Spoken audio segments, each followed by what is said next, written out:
Walk through City Walk Bangkok on a Friday evening. What should be prime time when offices empty out and Bangkok's young professionals flood into lifestyle destinations for dinner, drinks, and socializing? And you'll experience something that feels fundamentally wrong for a development that opened with such fanfare and ambition just 3 years ago. The wide pedestrian boulevards designed to accommodate thousands of strolling shoppers are nearly deserted. Restaurants with expansive outdoor seating that were supposed to buzz with conversation and energy have maybe 2 or 3 tables occupied out of 20. The high-end retail boutiques, carefully curated to attract Bangkok's affluent millennials and Gen Z consumers, stand with doors open and staff waiting inside, bored and checking their phones because hours pass between customers. The live music stage at the Central Plaza, built to host performances and events that would draw crowds and create an energetic atmosphere, sits dark and unused. The Instagram-worthy art installations and design elements that were supposed to make City Walk the most photographed destination in Bangkok are still there, still well-maintained, but there's nobody photographing them. The valet parking area that was designed to handle a constant stream of luxury vehicles arriving and departing has more attendants than cars. Walk the entire length of City Walk, from one end to the other, and you might encounter 50 to 80 people total on an evening when the development was designed to accommodate 3,000 to 5,000 visitors comfortably. City Walk Bangkok opened in late 2021 with massive hype and expectations. The development was positioned as Bangkok's answer to outdoor lifestyle destinations like LA's The Grove or Dubai's City Walk, a pedestrian-friendly, open-air retail and dining district that would combine shopping, dining, entertainment, and public spaces into a cohesive experience. The location was strategic, positioned in the Phra Khanong area near high-density residential developments, and with good BTS access. The design was contemporary and polished, with wide walkways, abundant greenery, artistic lighting, and a mix of local and international brands. The developers invested an estimated 2.8 billion baht in the project, roughly 80 million at the time, betting that Bangkok's growing middle and upper middle class would embrace a new style of urban destination that emphasized experience over pure transaction. The marketing emphasized community, lifestyle, and discovering Bangkok in a new way. Influencers were invited to preview events. Major brands committed to anchor positions. The opening weekend drew respectable crowds, and for the first few months, City Walk looked like it might actually deliver on its promise. Then something went wrong. Foot traffic that should have grown as word spread, and the destination became established instead plateaued, and then began declining. Visitors who came once or twice didn't return. The restaurants that opened with optimism started reporting sales far below projections. Retail tenants began complaining about the lack of customers. By mid-2023, signs of distress were obvious to anyone paying attention. Stores were closing, leaving vacant units. Restaurants were reducing hours or shutting down entirely. Events and activations that were supposed to drive traffic became less frequent and smaller in scale. Today, in early 2025, City Walk Bangkok is in a full crisis. Occupancy across the retail and F&B spaces is estimated at 55% to 60%, meaning 40% to 45% of the leasable space is vacant. The tenants that remain report average foot traffic that's 60% to 70% below what was projected in their business plans. Daily visitor counts are estimated at 1,200 to 800 on weekdays and 2,500 to 3,500 on weekends, when the development was designed to handle 8,000 to 12,000 visitors per day at full activation. Revenue per visitor is also far below expectations. People who do visit City Walk tend to window shop, take a few photos, maybe grab a coffee and leave without making substantial purchases.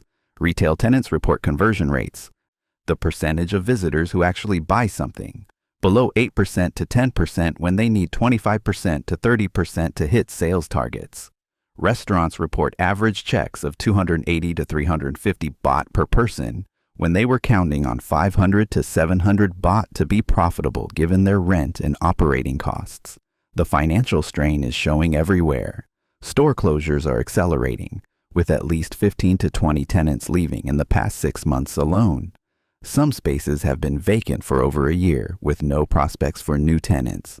The remaining businesses are negotiating rent reductions or threatening to leave, putting pressure on the landlord's cash flow. Marketing budgets have been slashed because the return on promotional spending has been dismal, creating a vicious cycle where reduced marketing means even less traffic. So what went wrong? How did a development that checked so many boxes on paper, good location, strong backing, contemporary design, reasonable tenant mix, turn into an expensive ghost town in less than 4 years? The answer is complex and reveals fundamental misunderstandings about Bangkok's retail market, consumer behavior, and what actually drives foot traffic in a city where competition is intense and consumer preferences are rapidly evolving. Let's start with the most obvious problem. City Walk was too expensive from day one, both for tenants and for customers. The rental rates that landlords charged retail and F&B tenants were based on overly optimistic projections of foot traffic and spending. Retail spaces were leasing for 800 to 2,500 baht per square meter per month, rates that would be considered high even in prime Bangkok locations like Siam or Em Quartier. Restaurants were paying 2,200 to 3,200 baht per square meter, plus percentage rent on gross sales, plus common area maintenance fees that added another 300 to 500 baht per square meter. For a restaurant occupying 200 square meters, the base rent alone could be 440,000 to 640,000 baht per month, before utilities, staff, food costs, or any other expenses. To break even at those rent levels, a restaurant needs to generate 1.5 to 2 million baht in monthly revenue, assuming 30% to 35% gross margins. That means serving 60 to 80 customers per day, spending 700 to 800 baht each, every single day without fail. Those are numbers that work in high-traffic locations like Thonglor or Central Embassy. They don't work in a new, unproven development that's struggling to build foot traffic. Retail tenants faced similar economics.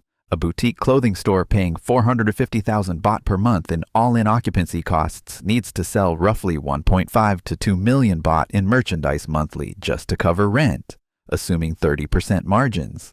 That requires significant traffic and conversion rates that City Walk has never delivered. The math simply doesn't work, which is why so many tenants have closed or are desperately negotiating rent relief. The high occupancy costs forced tenants to price their products and menu items at levels that don't align with what Bangkok consumers expect or are willing to pay. A coffee that would cost 80 to 100 baht at a neighborhood cafe is priced at 140 to 180 baht at City Walk because the tenant needs higher margins to cover rent. A dress that should retail for 1,800 to 2,200 baht is priced at 3,500 to 4,200 baht for the same reason. Consumers aren't stupid. They recognize when they're being overcharged, and they vote with their wallets by not spending. The developer's response to weak traffic has been to occasionally reduce rent for some tenants or offer incentives for new leases, but they're trapped by their own capital structure. The development was financed with debt that requires servicing, and the investors expect returns. Cutting rents by 40% to 50%, which is what would probably be necessary to make tenant economics work, would mean the development itself becomes unprofitable or cash flow negative. So they're stuck trying to maintain rent levels that don't match market reality, which drives tenants away, which reduces occupancy, which makes the development less attractive, which makes it even harder to lease space. The location, which looked strategic on paper, has proven to be more problematic than anticipated. City Walk is in Phra Khanong, an area that's seen significant residential development, but lacks the established retail and entertainment infrastructure of Bangkok's core neighborhoods. The BTS access exists, but the station is a 10 to 12-minute walk from City Walk, which in Bangkok's heat and humidity is a significant barrier. Very few people are willing to walk that distance, especially when there are closer alternatives. The car-dependent reality of Bangkok also works against City Walk. The development has parking, but it's underground and costs 40 to 60 baht for the first few hours, which feels excessive to Bangkok consumers used to free or cheap parking at malls.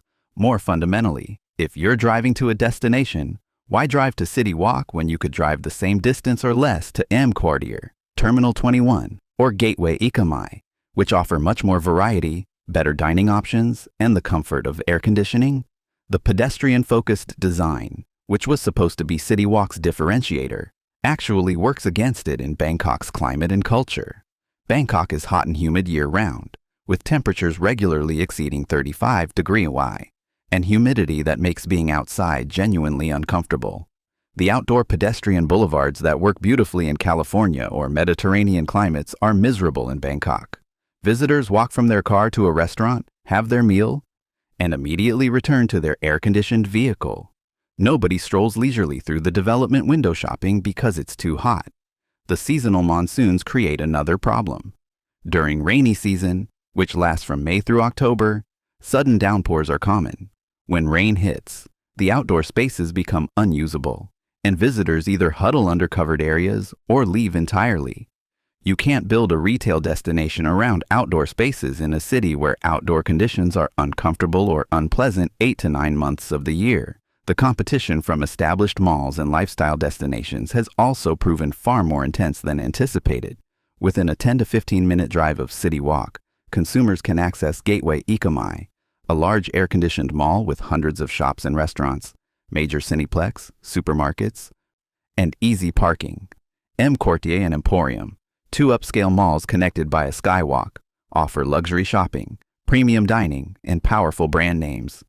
Terminal 21, a themed mall popular with locals, provides huge variety at multiple price points. Why would a consumer choose City Walk over any of these alternatives? The malls offer air conditioning, more dining options, more shopping variety, entertainment like cinemas, and one-stop convenience where you can shop, eat, watch a movie, and buy groceries all in one trip. City Walk offers outdoor walking, limited retail, and a restaurant selection that's smaller and pricier than what you'd find in a mall. For the vast majority of Bangkok consumers, that's not a compelling value proposition. The tenant mix at City Walk also failed to create the synergy and draw that was needed. The development focused heavily on premium casual dining and fashion boutiques, but it lacked anchor tenants that drive consistent traffic. There's no cinema, no supermarket, no major international brands that people specifically seek out, no entertainment attractions that would give people a reason to visit beyond just eating or shopping. Without anchors, the development depends entirely on people choosing to come specifically for the ambiance or the experience, and that's proven to be insufficient.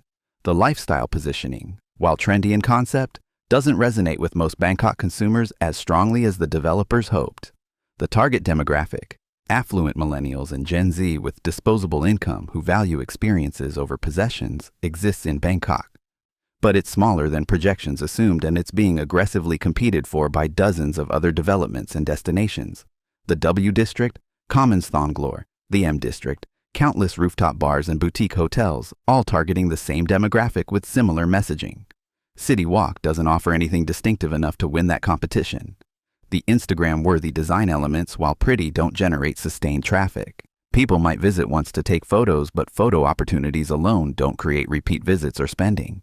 Bangkok has no shortage of photogenic locations, from temples to rooftop bars to art museums. City Walk's aesthetic appeal isn't unique enough to overcome its other weaknesses.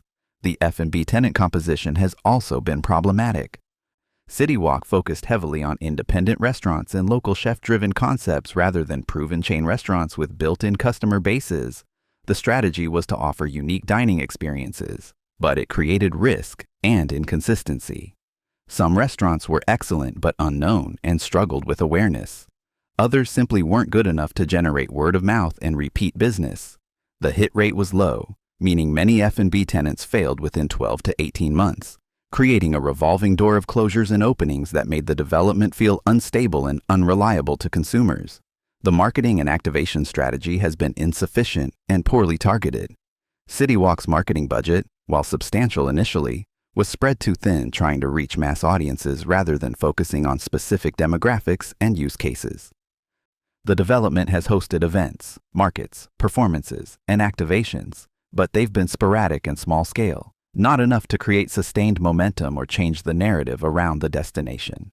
The social media presence exists but lacks the consistent engagement and content creation that drives modern retail traffic. City Walk's Instagram account posts regularly, but the content doesn't generate significant engagement or viral moments. Influencer partnerships have been limited and haven't moved the needle on awareness or visitation. In a city like Bangkok, where social media drives a huge amount of dining and shopping decisions, City Walk's failure to dominate in that space is a critical weakness. The value perception problem is massive and may be unfixable without dramatic changes. Bangkok consumers are extremely value-conscious and sophisticated about pricing. They know what things should cost, they comparison shop religiously, and they're willing to travel to get better deals. City Walk's premium positioning means higher prices across the board. and consumers simply don't see enough added value to justify paying 20% to 40% more than they would elsewhere.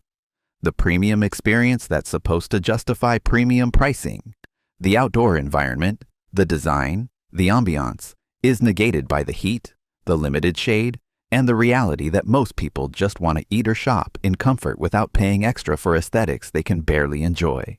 The equation doesn't balance, and consumers have figured that out. The COVID-19 pandemic hit City Walk during its critical first year and fundamentally changed consumer behavior in ways that hurt the development. The rise of delivery culture, food delivery apps like GrabFood and LineMan, means people are less likely to go out to eat when they can order from the same restaurants and eat at home in air conditioning. The convenience factor has shifted permanently, and developments like City Walk, that depend on people physically coming to the location, are at a disadvantage. The shift toward e-commerce accelerated by the pandemic also hurt retail tenants. Why visit a boutique at City Walk when you can browse their Instagram, order online, and get delivery? The friction of physically traveling to the development, walking in the heat, and shopping in person doesn't add enough value to overcome the convenience of digital shopping for most consumers. The work-from-home trend has also impacted traffic patterns. Many of the young professionals who were supposed to be core City Walk customers are now working from home 2 to 3 days per week or entirely remotely. That means fewer people are in office districts during weekdays, fewer after-work gatherings, and changed routines that don't include stopping at lifestyle destinations on the way home from work. The economic pressures facing Bangkok's middle class are also reducing discretionary spending across the board. Household debt is high, living costs are rising, and job market uncertainty makes people more cautious about spending. Dining out at premium restaurants and buying boutique fashion are among the first expenses that get cut when budgets tighten. City Walk's target demographic is exactly the group that's feeling these pressures most acutely and adjusting their spending accordingly. The operational issues at City Walk have compounded its problems. Parking validation systems that are supposed to encourage driving to the development are confusing and poorly communicated. Security and cleanliness, while adequate, aren't exceptional enough to create a premium feel. Lighting at night, while designed to be ambient and attractive, is dim in some areas in ways that make parts of the development feel unsafe or unwelcoming. These aren't catastrophic failures, but they're friction points that reduce the likelihood of repeat visits. The lack of family-friendly elements has also limited the potential audience. Bangkok's malls succeed partially because they cater to families with children, offering play areas, family restaurants, cinemas showing kids' movies, and entertainment options that keep children occupied. City Walk has almost nothing for families, which excludes a huge segment of the market. Parents with young children aren't going to City Walk because there's nothing for their kids to do, and the outdoor format means children running around in heat without indoor play spaces. The broader retail crisis in Bangkok has created an environment where new developments struggle regardless of quality or concept. The market is oversupplied with retail space. Consumer spending is weak. E-commerce is cannibalizing physical retail, and competition is brutal. City Walk entered this environment at exactly the wrong time and with a concept that required perfect execution and ideal market conditions to succeed. Neither materialized. The financial distress is now visible and accelerating. Anchor tenants who committed to long-term leases are looking for exits or renegotiating terms under threat of closure. Smaller tenants are simply walking away, accepting the loss of deposits and fit-out investments rather than continuing to lose money monthly. The development management is offering rent concessions and incentives to maintain occupancy, but these measures reduce revenue and profitability for the landlord, while not necessarily solving tenant viability issues. Some tenants who've survived describe a dire reality.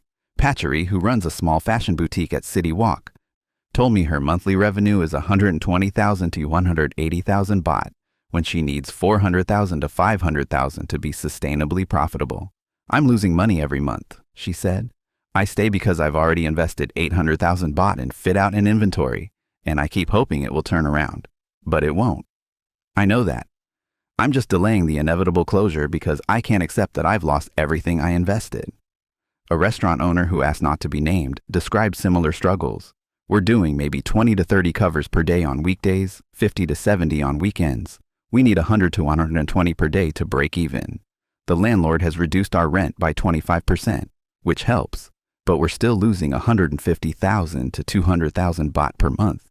Our investors want to close, but we keep going because we don't want to admit failure. It's emotionally and financially devastating. The implications of City Walk's failure extend beyond the development itself. It represents a broader cautionary tale about the risks of importing Western retail concepts without adapting them to local climate, culture, and consumer behavior. Outdoor lifestyle destinations work in certain contexts, but Bangkok in 2025 isn't one of them. The city's climate, traffic patterns, mall culture, and economic realities make air-conditioned, multi-tenant retail destinations far more viable than open-air pedestrian districts. The failure also highlights the challenges of premium positioning in a market that's increasingly value-conscious. Bangkok's affluent consumer segment exists, but it's small, highly mobile, and extremely selective about where it spends. Premium brands and destinations need to offer truly exceptional experiences and value to succeed, and City Walk didn't clear that bar. For investors and developers, City Walk is a reminder that location, design, and capital aren't sufficient for success in retail. Understanding consumer behavior, building the right tenant mix, pricing appropriately, creating genuine differentiation, and executing flawlessly on operations are all critical. City Walk had the first three elements but failed on the last four. The future of City Walk is uncertain and likely bleak. The most optimistic scenario is a painful restructuring where rents are cut by 40% to 50%. Tenants turn over substantially toward more mass market and value-oriented concepts, and the development repositions as a mid-market destination rather than premium. This would allow it to survive, but would represent massive value destruction for investors and wouldn't deliver on the original vision. A more pessimistic scenario is continued tenant attrition, rising vacancies, and eventual redevelopment or conversion to alternative uses. Some industry observers believe portions of City Walk could be converted to office space, residential, or even industrial uses if retail proves unsalvageable. That would be an expensive, complex process and would represent complete failure of the original concept. The most likely scenario is limping along in a state of distress for years, never successful enough to thrive, but never quite failing catastrophically enough to force redevelopment. Partial occupancy, continued tenant turnover, ongoing rent concessions, occasional attempted relaunches and repositioning, all while slowly bleeding value and relevance. This is retail purgatory, and it's where City Walk seems headed. What's most striking about City Walk's struggle is how predictable it was to anyone familiar with Bangkok's retail market and consumer behavior. The warning signs were there from the beginning. The climate challenges, the competition, the tenant economics, the demographic limitations. But the developers pushed forward anyway, convinced that good design, strong backing, and premium positioning would overcome structural disadvantages. They were wrong, and the empty boulevards and shuttered storefronts are the evidence of that miscalculation. Walk through City Walk today and you can feel the failure in the air. It's in the desperate eagerness of the remaining staff, the vacant stares of security guards with nothing to guard, the silence where there should be crowds and energy. It's a space built for thousands that's occupied by dozens. A vision unrealized, capital stranded, potential unfulfilled. And barring dramatic intervention or miraculous shifts in market conditions, that's likely what City Walk will remain. Bangkok's most visible monument to retail ambition exceeding reality. Have you visited City Walk Bangkok? What was your experience? Do you think outdoor lifestyle destinations can work in Bangkok's climate? Share your thoughts in the comments and subscribe for more analysis of what's really happening in Southeast Asia's retail and real estate markets.